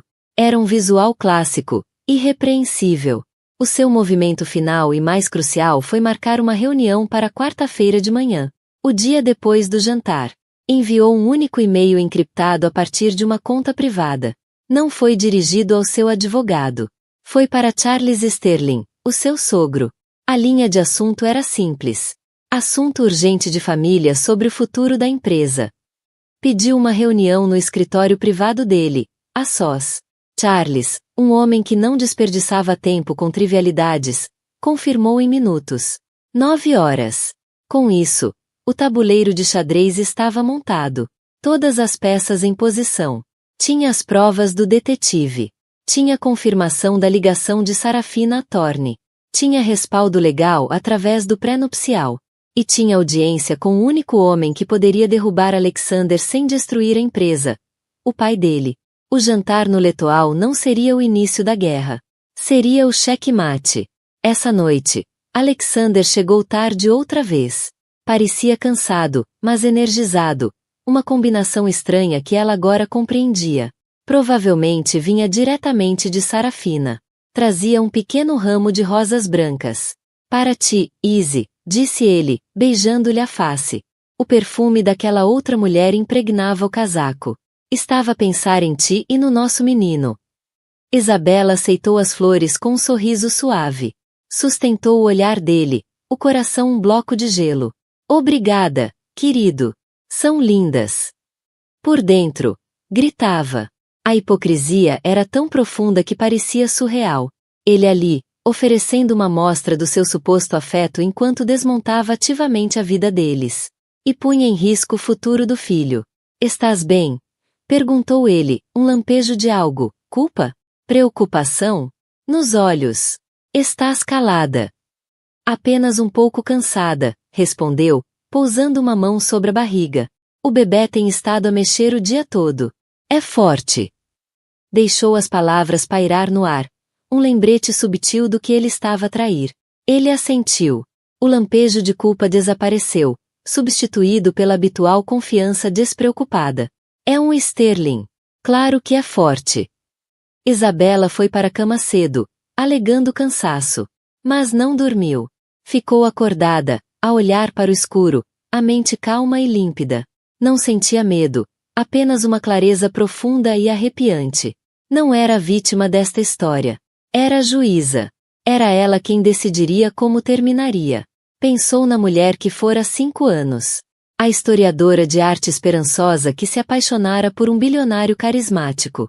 Acreditara em contos de fadas. Agora sabia melhor. A vida não era um conto de fadas. Era um jogo de poder. E ela estava prestes a mostrar a todos, sobretudo ao marido, que sabia como vencer. A terça-feira à noite chegou com o ar fresco e nítido do outono nova-iorquino. Letoal ficava numa rua discreta no East 60S. A entrada marcada apenas por uma estrela de latão polido numa porta de mogno. Não havia letreiro. Ou sabias que existia, ou não. Era um santuário para a elite da cidade, onde a privacidade era o item mais caro do menu. Às 20 horas, Alexander Sterling e Sarafina Dubois estavam sentados na melhor mesa da casa. Um recanto reservado, com estofos de veludo carmesim. Oferecia uma vista dominante da sala de jantar, mantendo-se envolto em sombras íntimas. Para qualquer observador, parecia um casal de poder supremo. Alexander, impecavelmente vestido num fato feito por medida da Tom Ford, inclinava-se para frente. A atenção totalmente nela. Sarafina era uma visão em preto, num vestido justo e elegante, ao mesmo tempo sensual e refinado. Ao pescoço, brilhava o colar de diamantes negros e rubi, uma peça ousada e marcante contra a pele. Riam-se, partilhando uma garrafa de Bordeaux vintage que custava mais do que a renda mensal de muita gente. Alexander sentia uma adrenalina que não sentia há anos. Com Sarafina, não era apenas marido ou CEO preso ao legado. Sentia-se um conquistador. Ela desafiava-o, excitava-o, e a ambição dela espelhava a dele. Estava completamente cativado, totalmente alheio a ser uma mosca presa numa teia altamente sofisticada. A proposta final pela aquisição da Omnicore entra amanhã de manhã, murmurou ele, voz baixa. O Thorne não tem ideia do nosso número final. Vamos esmagá-lo. Sarafina sorriu, um sorriso lento, predador. Tomou um gole de vinho. Não tenho dúvida, querido. Tu consegues sempre o que queres. Discretamente, olhou para o relógio. Tinha uma chamada marcada com Marcus Thorne às 22 horas para lhe dar exatamente esse número. Às 20h15, a porta de mogno do Letoal abriu-se. Um silêncio caiu sobre a frente do restaurante quando Isabella Sterling entrou. Era a personificação da graça. O vestido verde esmeralda flutuava em torno dela, um respingo de vida vibrante na sala suavemente iluminada. As pérolas brilhavam com suavidade ao pescoço. O cabelo estava preso num chignon elegante, e a maquilhagem era subtil, realçando os olhos luminosos. Não estava apenas grávida. Estava régia, uma Madonna a carregar o herdeiro de uma dinastia. O maitre, um homem chamado Jean-Pierre, que geria o restaurante há 20 anos e se orgulhava da sua discrição imperturbável. Sentiu um jorro de pânico puro. Correu até ela. Senhora Sterling, que maravilhosa surpresa! Não estávamos à sua espera. Isabella deu-lhe um sorriso caloroso e sereno, que não chegou aos olhos. Jean-Pierre, que prazer ver-te. Estava ali por perto e tive uma vontade súbita do teu famoso risoto de trufas. Tenho a certeza que consegues encontrar-me uma mesinha.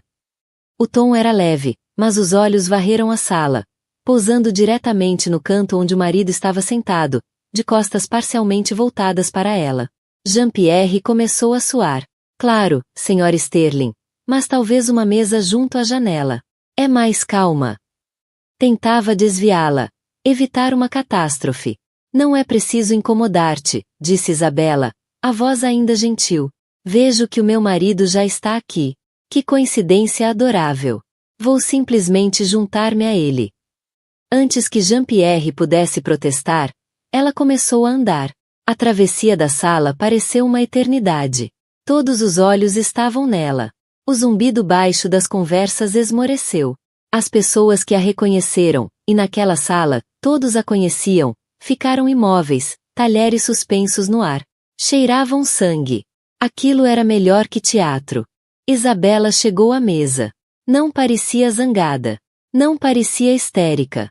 Sorriu, um sorriso social brilhante mais aterrador do que qualquer grito. Alexander, querido, disse ela, a voz audível na sala subitamente silenciosa. Que surpresa encontrar-te aqui. Não sabia que tinhas um jantar de negócios esta noite. Alexander ficou mudo. A boca abria e fechava, mas nenhum som saía. Olhou da esposa grávida para a amante, preso na cabine carmesim, sob o foco de horror social. O olhar de Isabela desviou-se para Sarafina. Observou-a de cima a baixo. Um olhar lento, avaliador, que absorveu o vestido, a ambição nos olhos, e finalmente o colar. E tu deves ser a Sarafina, disse Isabela, o tom educado, como se estivesse a conhecer uma nova funcionária. O Alexander falou-me tão pouco de ti. A ênfase subtil em tão pouco foi um corte afiado como um bisturi. Ela estendeu a mão. Isabela Sterling. É um prazer finalmente pôr um rosto ao nome. Sarafina, forçada ao papel de associada de negócios, não teve escolha senão aceitar a mão oferecida. O aperto de Isabela era firme, a pele fria. Prazer em conhecê-la, conseguiu dizer Sarafina, a voz tensa. Não se levante, disse Isabela, acenando para o recanto. Virou-se para o horrorizado Jean-Pierre, que pairava nas proximidades. Podemos arranjar outra cadeira, por favor? Adoraria juntar-me. Não era um pedido. Era uma ordem. Um empregado trêmulo apressou-se a trazer uma cadeira, colocando-a na cabeceira da mesa, diretamente entre Alexander e Sarafina. Isabela sentou-se graciosamente, pousando a clute sobre a mesa. Alisou o vestido sobre a barriga, um gesto protetor inconsciente, mas também uma declaração visual poderosa para toda a sala. Ela era a esposa, a mãe do filho dele, a matriarca em formação, e estava a tomar o seu lugar à mesa. O silêncio era ensurdecedor. Alexander finalmente encontrou a voz, um sussurro estrangulado. Isabela, o que estás a fazer aqui? Já te disse, querido, estava com desejos de risoto, disse ela alegremente. Virou-se para o empregado, que surgira como um fantasma ao lado dela. Vou querer o risoto e uma água com gás com uma rodela de limão, por favor. Depois voltou a olhar para o marido. Sabes, o bebê tem os desejos mais peculiares. Estava a orquestrar toda a cena com a destreza de uma maestrina experiente. Não reconhecia o caso. Estava simplesmente, e brutalmente, a ignorá-lo, a esmagá-los com graça social. Tinha, efetivamente, rebaixado Sarafina de rival romântica a intrusa constrangida num jantar conjugal. Isabela então virou toda a atenção de volta para Sarafina. Esse colar é magnífico, disse, os olhos cintilando. Diamantes negros são tão maravilhosamente dramáticos. O Alexander tem um gosto tão específico. Fez uma pausa, deixando as palavras assentar. Na verdade, parece notavelmente semelhante a um design que vi num catálogo da família. Uma joia herdada dos Sterling. Acredito que se chamava Rubi do Crepúsculo, encomendado pelo bisavô de Alexander. Claro, este deve ser uma interpretação moderna. O original seria demasiado valioso para usar no dia a dia. A mão de Sarafina foi instintivamente até ao colar. A implicação era clara e devastadora. Isabela sugeria que o presente único e caro que ela usava era ou uma cópia barata de uma joia da família ou, pior, uma peça real que Alexander tinha roubado para dar à amante. Ela transformará o símbolo do caso deles numa marca de vergonha. Alexander sentiu uma onda de náusea.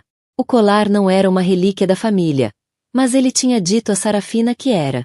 Inventando uma história para dar mais significado ao presente, para ligá-la a ele com história e legado. Isabela sabia, ou estava a fazer uma aposta brilhantemente cruel. De qualquer forma, estava exposto como traidor e mentiroso com uma única e elegante frase. Olhou para Sarafina. O rosto dela estava pálido, os olhos a arder com uma mistura de fúria e humilhação. Ela percebia exatamente o que estava a acontecer. Estava a ser publicamente descartada, reduzida a um clichê vulgar. Isabela continuou, a voz leve e conversacional, como se estivessem a falar sobre o tempo. Então, Sarafina, o Alexander mencionou que está no mundo da arte. Fascinante. Temos de a consultar para a nova ala do hospital infantil que a fundação está a construir. Queremos algo inspirador para os pacientes. Estava a oferecer-lhe um projeto de caridade. Era um insulto perfeitamente calibrado, apresentando Sarafina como alguém que podia ser contratada, uma prestadora de serviços. Ao mesmo tempo que reforçava a própria posição de Isabela como líder filantrópica da família Sterling. A humilhação era total. Alexander Sterling, o titã da indústria, estava preso e emasculado. Não podia gritar com a esposa grávida numa sala cheia de pares. Não podia confortar a amante. Não podia fazer nada além de sentar-se ali e absorver o peso esmagador da própria desgraça pública. Os outros clientes já nem fingiam não olhar. Os rostos uma mistura de choque e deleite. O risoto de Isabela chegou. Ela deu uma pequena e deliberada trinca. Delicioso, declarou. Olhou para o marido, os olhos, pela primeira vez, perdendo o brilho social e revelando um vislumbre do frio ártico por baixo. Estás com um ar pálido, querido. Estás bem? Alexander não respondeu. Apenas a encarou, vendo a esposa pela primeira vez, não como um acessório gracioso, mas como uma adversária formidável e aterradora que o acabará de destruir sem levantar a voz. A refeição, ou o que restava dela, terminou num silêncio torturante. Isabela comeu o risoto com uma serenidade lenta e um prazer inquietante. Alexander e Sarafina sentavam-se como figuras de pedra, o vinho caro e a comida meio comida a arrefecer nos pratos. O ar estava espesso com fúria não dita. Finalmente, Isabela pousou o garfo e a faca com precisão. Tocou os lábios com o guardanapo. A imagem do decoro. Bem, foi encantador, disse para o silêncio. Levantou-se, os movimentos fluidos e deliberados. Querido, apanhe um táxi. Vocês os dois terminem a vossa reunião. Deu a Alexander um beijo conjugal frio na face, uma afirmação final do seu papel público. Depois, com um leve aceno indiferente para Sarafina, virou-se e foi-se embora. A sua saída foi tão graciosa e devastadora quanto a entrada. Toda a sala de jantar a acompanhou com os olhos. Um suspiro coletivo de tensão libertada percorrer o espaço. Isabela Sterling não causou uma cena. Ela foi a cena. No momento em que a porta de mogno se fechou atrás dela, a compostura de Sarafina desfez-se. O que raio foi aquilo, Alex? Sibilou ela. A voz um sussurro venenoso. Ela sabia.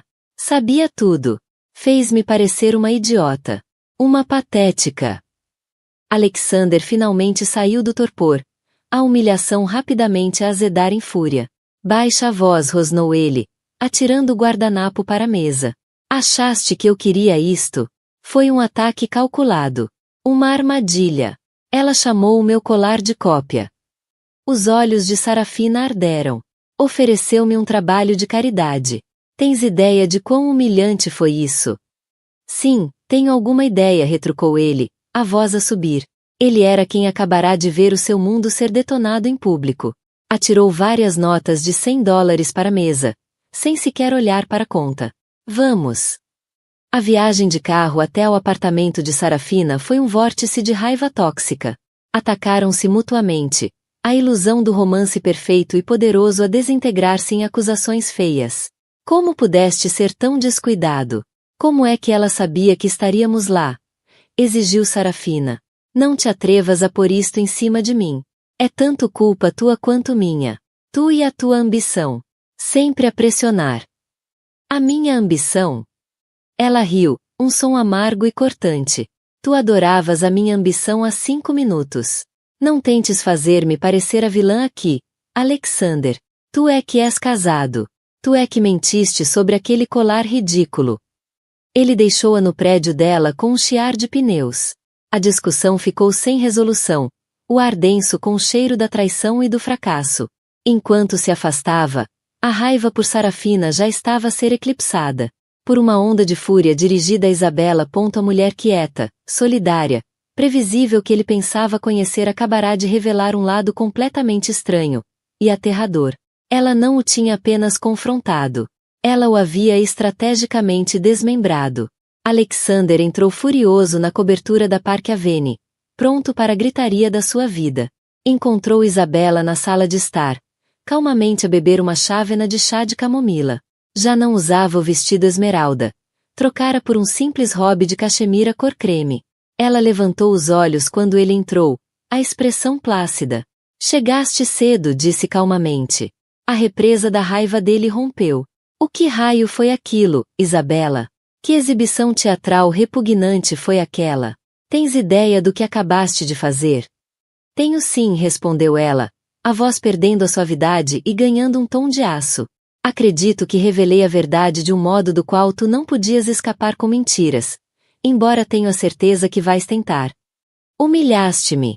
Fizeste um espetáculo da nossa vida privada diante de toda a gente. Isabela pousou a chávena com um leve clique. Finalmente levantou-se, enfrentando-o. Pela primeira vez, ele viu a profundidade da fúria fria nos olhos dela. A mulher gentil e compreensiva que ele sempre tomou como garantida tinha desaparecido. No lugar dela, estava uma estranha. Tu, disse ela, a voz perigosamente baixa. Humilhaste-me no momento em que escolheste quebrar os teus votos. Humilhaste-me com cada mentira, cada noite fora, cada chamada secreta. Humilhaste o nosso casamento, a nossa família, o nosso filho ainda por nascer. O meu espetáculo, como lhe chamas, foi apenas um espelho erguido diante da tua vergonha. Não confundas nem por um segundo as minhas ações com as tuas. Isto é por causa daquela mulher, não é? É ciúmes. Isabela soltou uma gargalhada curta e cortante, completamente desprovida de humor. Ciúmes. Oh, Alexander, és tão incrivelmente arrogante. Achas que isto tem algo a ver com ela? Ela é um sintoma vulgar e ambicioso da tua fraqueza. Ela não significa nada para mim. Caminhou até a secretária e pegou numa pasta fina. Era o relatório da investigação de Chloe. Atirou-o sobre a mesa de centro de mármore entre os dois. É sobre isto. Ele abriu a pasta. O sangue gelou-lhe nas veias. Fotografias, carimbos de data e hora, recibos de hotel, um relatório detalhado sobre Sarafina du Bois, incluindo seu passado em espionagem corporativa e os contactos recentes com Marcus Thorne. Ela está a jogar contigo, seu idiota, cortou Isabela, a voz rasgando o choque dele. Ela tem passado informações ao Thorne há meses. Imagino que planeava ligar-lhe esta noite com o valor da tua proposta pela Omnicore. Não era isso. Alexander fitou os papéis, o mundo a inclinar-se sob os pés. O caso era uma coisa. Isto era traição em outra escala. Uma adaga apontada ao coração da empresa, ao seu legado. E ele tinha-lhe entregue. Sentia-se um idiota. Um tolo colossal e patético. Eu não sabia, balbuciou, a raiva a desaparecer, substituída por um pavor nauseante. Não, concordou Isabela, a voz impiedosa. Não sabias, porque não estavas a pensar com a cabeça. Estavas tão envolvido na tua fantasiosa sordidez que não viste a víbora na tua cama. Puseste esta empresa, a obra da vida do teu pai, a herança do teu filho em risco. Por quê? Por ela. Ele afundou-se no sofá. O peso total do seu erro catastrófico a esmagá-lo.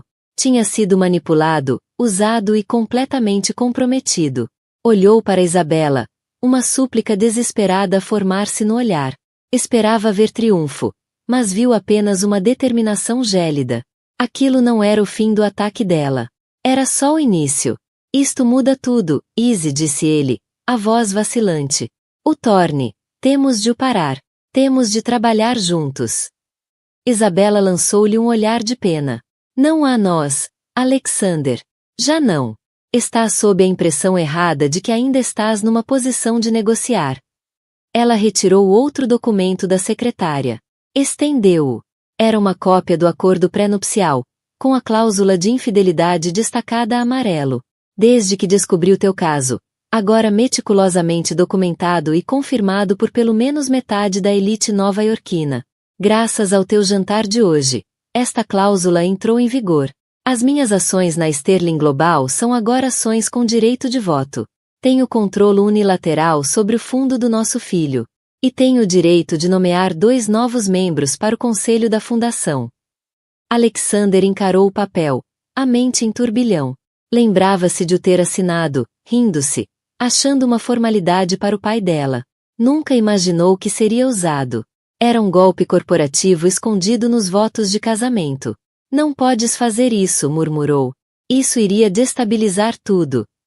Pelo contrário, disse Isabela, a voz como gelo. Vai estabilizar. Porque, ao contrário de ti, eu não ponho em risco o legado desta família por uma aventura barata. Eu vou protegê-lo. Tu provaste que não estás apto para ser o guardião disto. A escala aterradora do plano dela finalmente caiu sobre ele. O jantar não era só para humilhar. Era para criar prova pública e inegável que ativasse o pré-nupcial. Foi uma manobra brilhante, implacável e perfeitamente executada. Amanhã de manhã às 9 horas, continuou ela. Vou reunir-me com o teu pai. Vou apresentar-lhe duas coisas. Primeiro, esta pasta detalhando a tua negligência grave e a ameaça existencial à empresa. Segundo, a minha proposta para o futuro. Que proposta? Perguntou ele, a voz quase inaudível. A minha proposta, declarou Isabela, o olhar fixo. É que assumes uma licença voluntária e por tempo indeterminado como CEO da Sterling Global. Internas-te num retiro de bem-estar na Suíça para reavaliar as tuas prioridades. O conselho, influenciado pelo meu novo poder de voto, e pela fúria do teu pai, irá aprovar. Será nomeado um CEO interino. Julian, talvez. Ele é leal à família, não apenas a ti.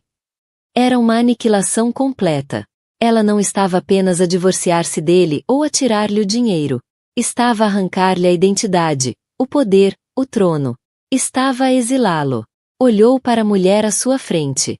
A esposa calorosa e amorosa desaparecera, substituída por uma rainha a executar um golpe palaciano impecável. Ele confundira graça com fraqueza. Confundira silêncio com submissão. Subestimou-a em todos os momentos. E agora pagava o preço máximo. Não estava apenas humilhado. Estava destruído. A reunião das 9 horas no escritório de Charles Sterling foi menos uma conversa e mais uma sentença. O escritório era um templo ao poder corporativo, madeira escura, livros de capa de couro, e uma vista do 80º andar que fazia o mundo parecer pequeno e conquistável. Charles, um homem nos seus 60 e poucos com os traços aguçados do filho, moldados numa máscara mais austera e implacável, estava atrás da secretária enorme. Já tinha lido a pasta que Isabela enviará por correio seguro uma hora antes. O rosto era granito. Isabela, vestida com um simples mas impecável fato azul marinho, sentou-se diante dele. Não apresentou o caso com emoção ou histeria. Apresentou os factos com a precisão fria e objetiva de uma advogada empresarial. Determinou o caso. Explicou o caso extraconjugal de Alexander, a ligação de Sarafina a Marcus Thorne, e o perigo iminente para a aquisição da Omnicore. Terminou deslizando uma cópia do acordo pré-nupcial ativado sobre a secretária. Ele tornou-se uma responsabilidade para a família e para a empresa, declarou com simplicidade. O seu discernimento está comprometido. Ação imediata é necessária. Charles ficou em silêncio por um longo tempo, os dedos em cúpula sobre a boca. Era um homem que valorizava duas coisas acima de tudo, legado e controlo. O filho ameaçava ambos. O caso foi uma desonra privada, disse por fim. A voz um murmúrio grave.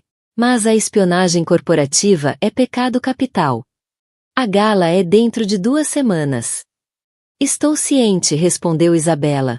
Por isso a licença de Alexander deve começar imediatamente. A história será de exaustão. Um CEO dedicado que tira um descanso necessário. Por recomendação médica. Antes do nascimento do primogênito. É limpo. É credível. E eu presidirei a gala ao teu lado. Apresentaremos uma frente unida pela família. Charles olhou para sua nora, vendo-a verdadeiramente pela primeira vez. Sempre aprovara o casamento. Ela era equilibrada, inteligente, de boa família. Mas ele, como filho, confundira sua natureza calma com passividade. Agora via a mente de uma estratega e a vontade de uma monarca. Ela não estava apenas a tentar punir o seu filho. Estava, de forma retorcida, a preservar o império. E, nesse momento, Charles foi forçado a admitir. Ela era mais Sterling do que o próprio Alexander alguma vez fora. E quanto a Sarafina do Bois e Marcus Thorne? Perguntou ele. Deixa-os comigo, disse Isabela, um brilho no olhar. Acredito que estão prestes a ter um dia muito mau. Enquanto Isabela reunia-se com Charles, o mundo de Alexander colapsava. As suas chamadas frenéticas para Sarafina iam direto para o voicemail. Finalmente, uma única mensagem apareceu. Não me voltes a contactar. O meu acordo com a Thor está terminado. Tu és veneno. Ela cortava perdas como um rato a abandonar o navio que afundava. Depois veio a chamada do escritório do pai. Não era um pedido. Era uma convocatória. O confronto entre pai e filho foi brutal. Charles não gritou. Expressou a sua decepção com um desprezo calmo e letal, pior que qualquer gritaria. Expôs os termos de Isabela não como proposta, mas como uma conclusão inevitável.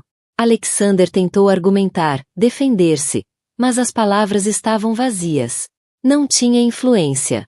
Fora superado pela esposa e condenado pelo pai. Ao meio-dia, o seu exílio era oficial. O conselho foi informado. O comunicado de imprensa redigido. Alexander Sterling, o rei do mercado imobiliário de Nova York, estava fora. O movimento seguinte de Isabela foi cirúrgico. Usando as informações do detetive, enviou um pacote anônimo e encriptado à direção da Thor Industries. Continha provas do esquema de espionagem corporativa, detalhando o papel de Sarafina como infiltrada industrial, e evidências de que Marcus Thorne tinha provado tudo. Incluiu uma sugestão subtil de que essa informação poderia muito bem chegar à SEC. Thorne, implacável mas não estúpido, seria forçado a fazer uma limpeza interna para evitar uma investigação federal. A carreira de Sarafina como arma corporativa chegava ao fim. A sua galeria, financiada por homens poderosos que agora queriam longe, murcharia e morreria em menos de um ano. Isabela desmantelou a rival sem voltar a pronunciar o nome dela. 2 semanas depois, realizou-se a gala da Sterling Foundation.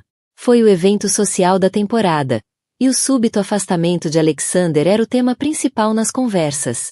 A esposa silenciosa tornará-se uma rainha.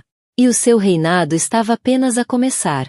No mundo dos poderosos, a traição é muitas vezes apenas mais um movimento no tabuleiro de xadrez. Mas o que acabamos de testemunhar é a história de uma rainha que se recusou a ser um peão.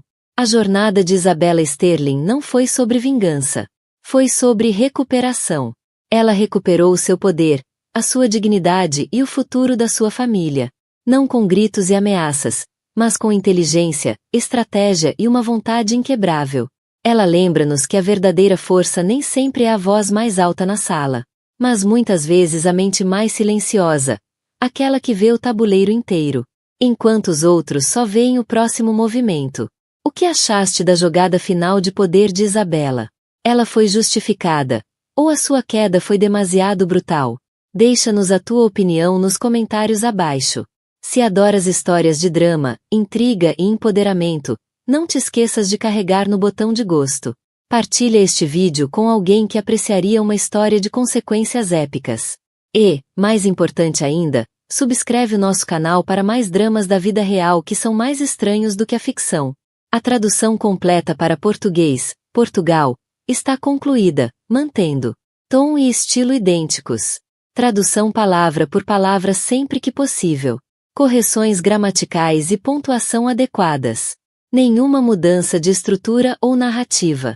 Se precisares da versão em formato de documento, PDF, legendagem para vídeo, ou outro idioma, estou à disposição. Desejas que compile tudo num ficheiro?